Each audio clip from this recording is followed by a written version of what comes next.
It's also his mind. You know, like Mike Tyson's mind has switched over into war. Like he was doing this interview and someone said to him, he goes, you look like you're in your 20s. Like, what are you doing? He goes, I just eat raw meat. He's like, I'm eating raw meat.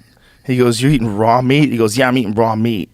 He goes, because that's what I'm going to eat when I fight. I'm going to eat him. It's raw meat.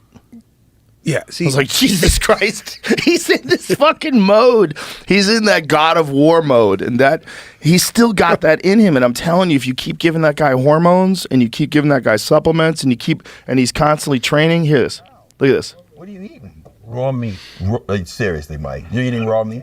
Are you swallowing it? Or remember you used to spit that stuff out? I'm going to have to eat it now because my opponent's going to be raw meat. That's right.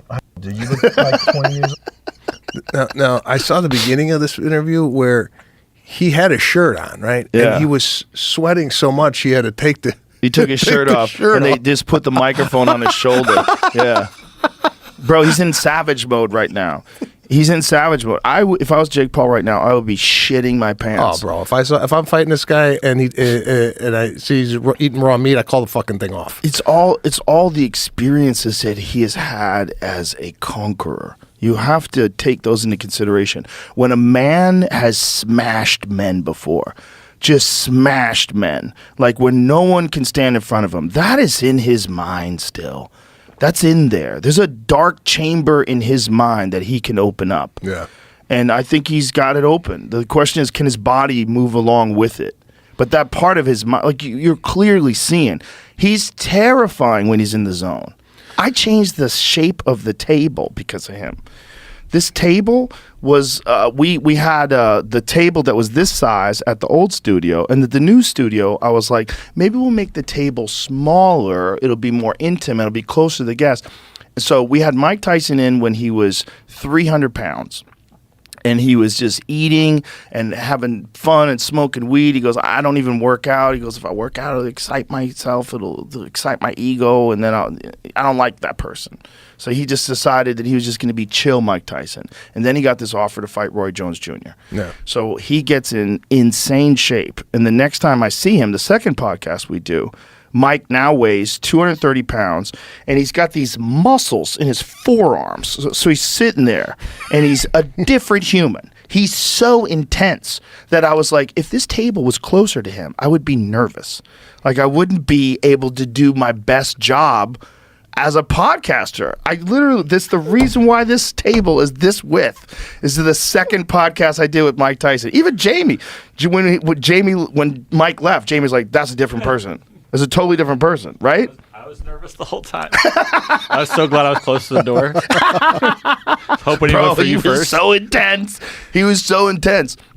And that was a fight with Roy Jones Jr., where he just decided, to have one more Legends fight. And he got, look at him. Dude, he's just... What the hell? What do you mean? You're getting excited. Raw meat. Seriously, Mike. Oh, you got both things playing at the same time. Hold on a second. You had animosity towards, so when you finally get your hands on them. Hey, what does it mean when fighting gets you erect? What does that mean? It's a good question. Gee. It means you're getting excited.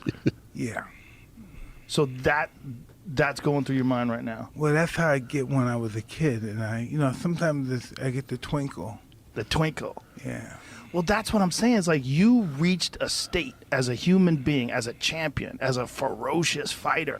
You reached a state of ability and of accomplishment that very few humans will. I don't know if you can hear him breathing. He's breathing. Yeah. It's like a lion. Listen, running. When you're hitting the bag, when that heart's beating again. Because I'm firing him up right now. You're Mike motherfucking Tyson. So when you're doing all this shit again, you're still Mike Tyson. Those thoughts have got to be burning inside you again. It's got to be pretty wild. I don't know.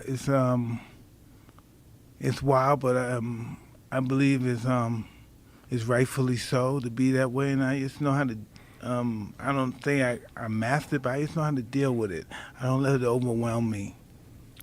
No. Well, of course not. It's a strange conversation to have because he was so focused and so intense. It was almost hard pulling conversation out of him.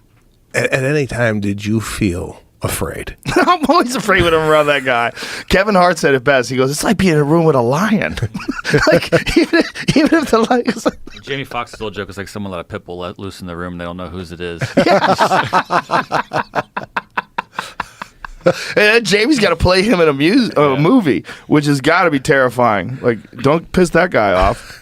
I never talk like that. Oh, sorry, sir.